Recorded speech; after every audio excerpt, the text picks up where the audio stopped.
राजीव शर्मा। देश में कोरोना संकट लगातार पैर पसार रहा है। देश में अब तक 5,66,000 से ज्यादा कोरोना संक्रमित हो चुके हैं।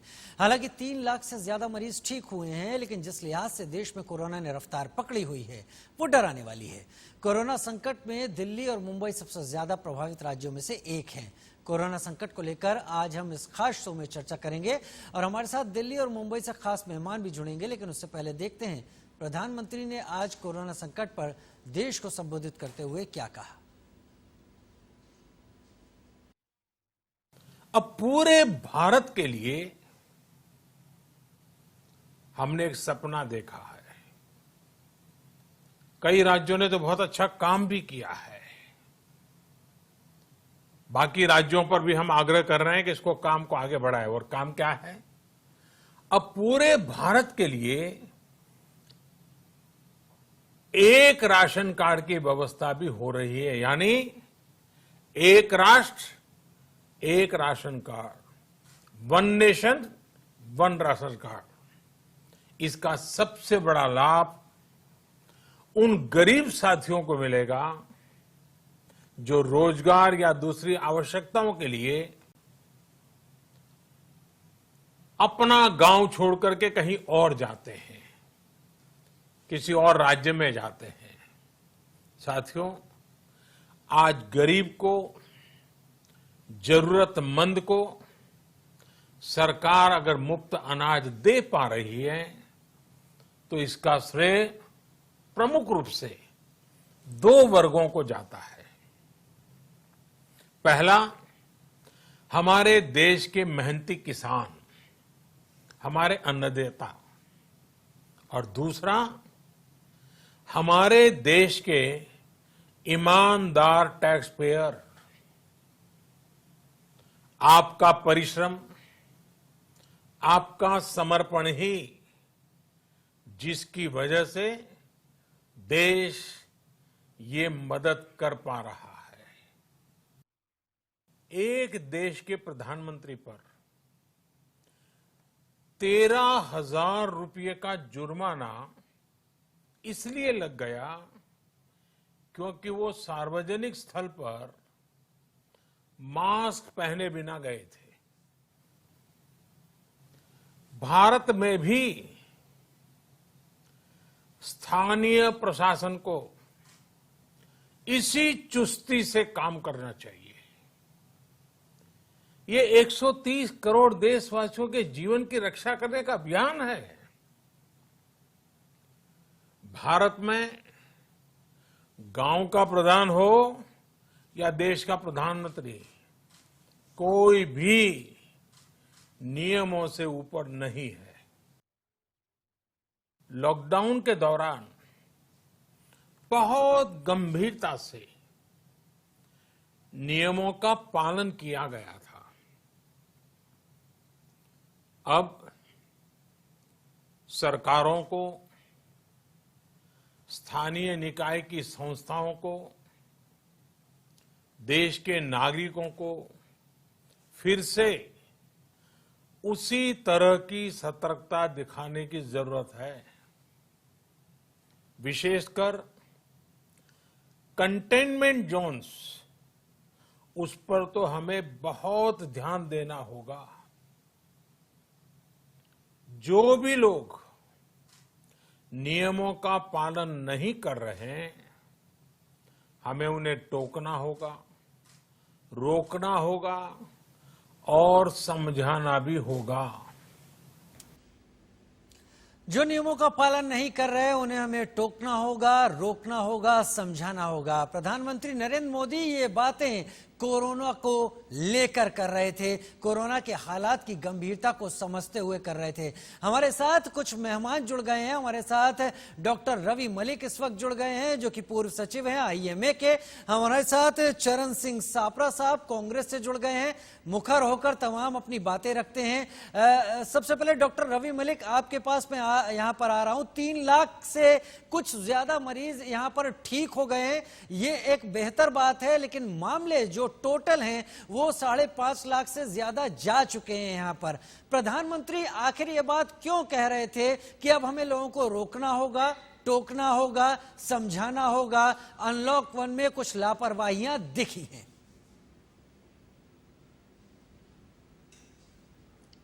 देखिए, प्रधानमंत्री की बात बिल्कुल ठीक है कि जो लोगों में शायद पहले जितना जोश था, जो सोशल डिस्टेंसिंग को फॉलो कर रहे थे या हाथों को धो रहे थे या मास्क को लगा रहे थे, वो हो सकता है कहीं ना कहीं ढिलाई प्रधानमंत्री ने भी नोट की और शायद हम सब लोगों ने भी नोट किया है कि कहीं ना कहीं पब्लिक के अंदर थोड़ी सी ढिलाई आ गई है इस बीमारी को लेते हुए, जबकि ये बिल्कुल नहीं आनी चाहिए। अगर आंकड़ों की बात करें तो 5,66,000 केसेस हमारे यहां पर हो चुके हैं। हमारे देश में लगभग 18 से 20,000 रोज केस हो रहे हैं।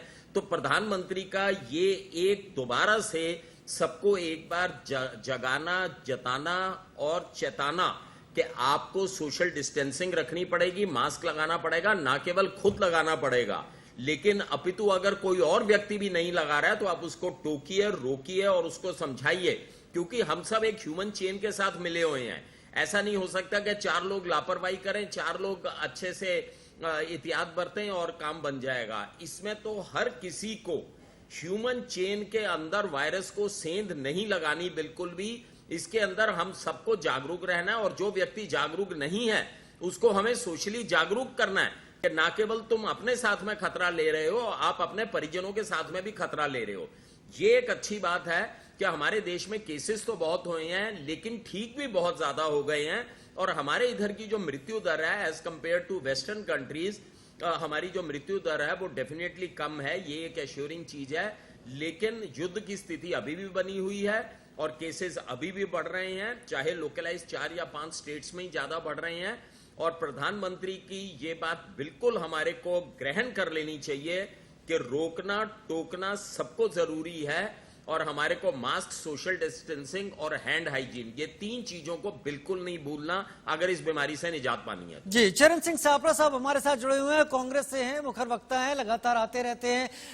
सापरा साहब, जो हालात फिलहाल कोरोना को लेकर देश में आप देख पा रहे हैं, अगर भारत की आबादी की बात करें तो विश्व के तमाम देशों ने इस बात के लिए प्रशंसा की कि भारत ने लॉकडाउन लगाकर तमाम उपायों को अपनाकर बहुत कुछ रोक लिया इन हालात को। लेकिन आज अगर प्रधानमंत्री इस बात को कहते हैं कि अब हमें रोकने टोकने समझाने की जरूरत है, हमें कुछ लापरवाहियां दिख रही हैं, तो शायद इस कोरोना काल में सभी एक नजर आएंगे, तमाम राजनीतिक दल। कांग्रेस की तरफ से आप किन चीजों की कमी देखते हैं और किन चीजों को किए जाने की जरूरत समझते हैं? लेकिन कोरोना की इस लड़ाई के अंदर सभी दल एक साथ हैं और कांग्रेस पार्टी ने भी मौजूदा केंद्र की सरकार को हमेशा मदद की है। हमने कुछ सवाल जरूर उठाए हैं, जो बुनियादी सवाल एक विपक्ष को उठाने चाहिए। जहां जहां कोई हमें कमियां दिखती हैं या कोई कंस्ट्रक्टिव हमें क्रिटिसिज्म करना होता है, वो बात हम जरूर बताते हैं। जिस तरह से हमने कहा कि कोरोना काल के अंदर बहुत से गरीब लोगों की नौकरियां चली गई हैं, लोग जो है आज भी बेघर भी हो रहे हैं कई लोग, तो ऐसे लोगों को, गरीब लोगों को सरकार ने 7,500 रुपया डायरेक्ट कैश ट्रांसफर करना चाहिए। ये श्रीमती सोनिया गांधी जी का सजेशन था, राहुल गांधी जी का सजेशन था।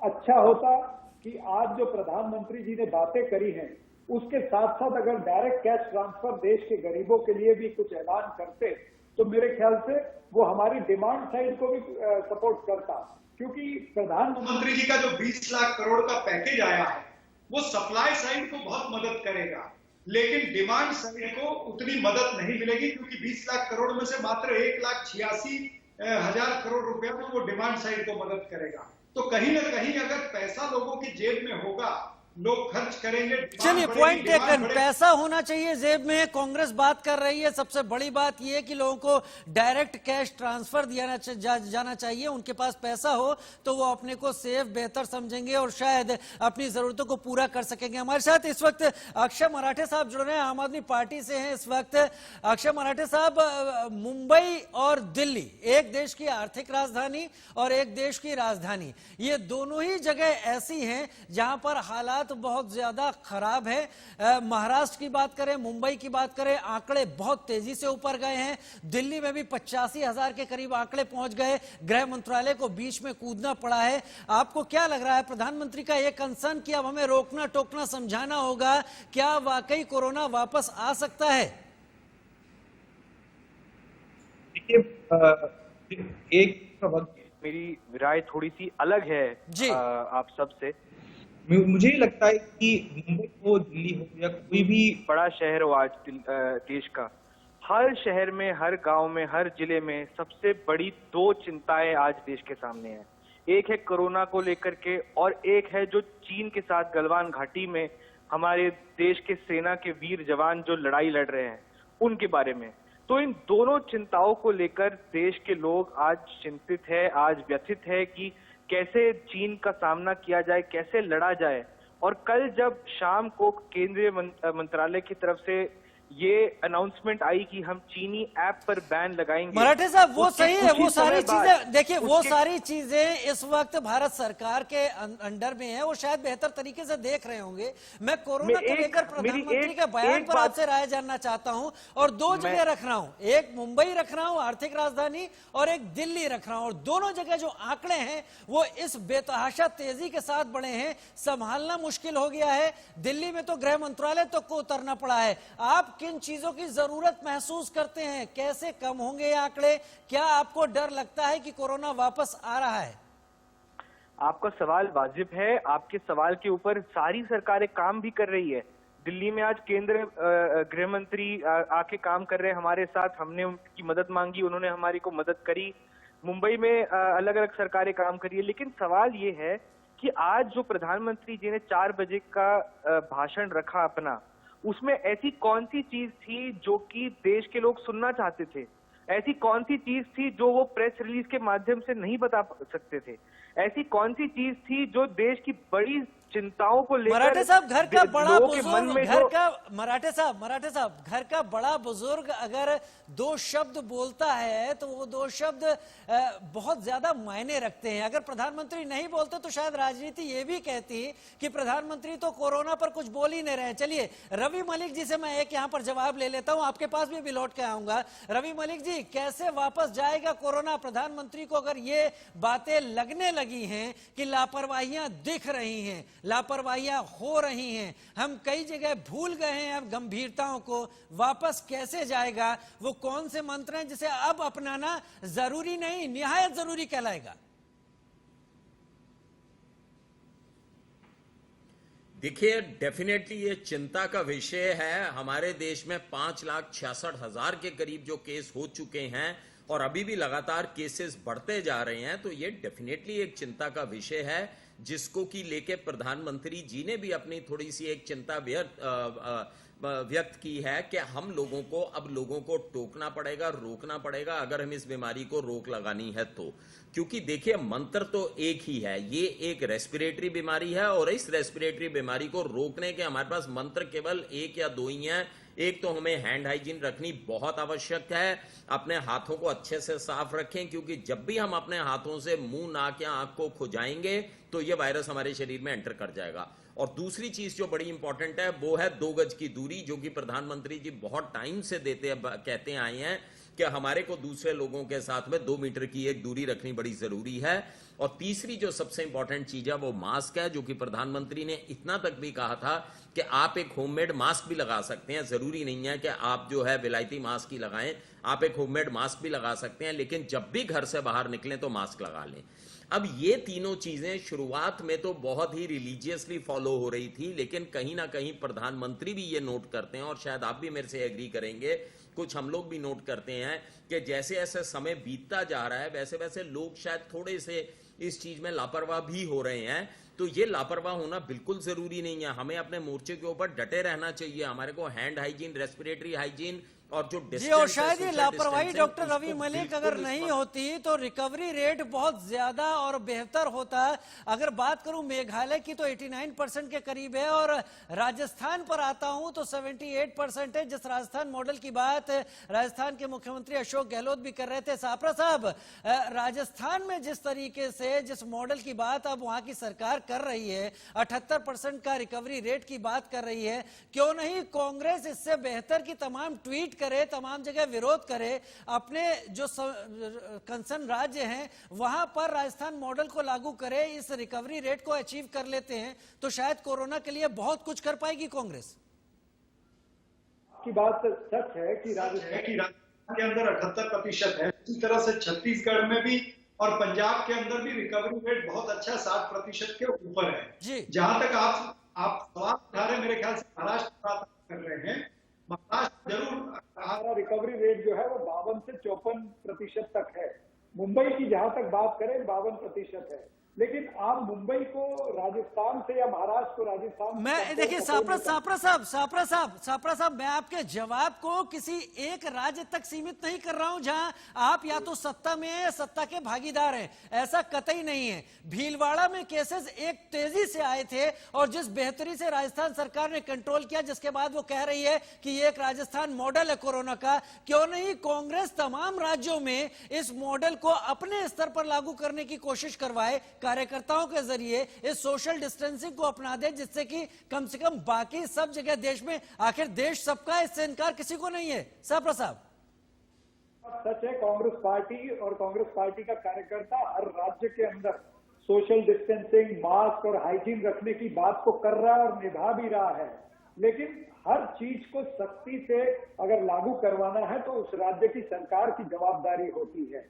सवाल यह है कि आप किसी भी राज्य को कंपेयर न करें, ये मैं कहना चाहता हूं कि मुंबई में जिस तरह से डेंसिटी है, जिस तरह से पॉपुलेशन है और जिस तरह से झुग्गियां यहाँ पर है और कॉमन टॉयलेट्स है, तो मुंबई की परिस्थिति को आप राजस्थान के साथ या पंजाब के साथ कंपेयर नहीं कर सकते। लेकिन आप फिर भी देखिए कि मुंबई के अंदर आज 75,000 हमारे पास में कोविड बेड्स है, जिसमें 8,000 ऑक्सीजनेटेड बेड है, 1300 आईसीयू बेड है और हमारे पास में हाई रिस्क पेशेंट। जी सापरा साहब, एक छोटे से ब्रेक का वक्त तो चला है। हमारे साथ गोपाल शेट्टी साहब भी जुड़ रहे हैं, जो कि बीजेपी से सांसद है, और ब्रेक के बाद लौट कर आएंगे तो बात करेंगे आखिर प्रधानमंत्री को अनलॉक 2 की शुरुआत में ये क्यों कहना पड़ रहा है कि अब हमें रोकने टोकने और समझाने की ज्यादा जरूरत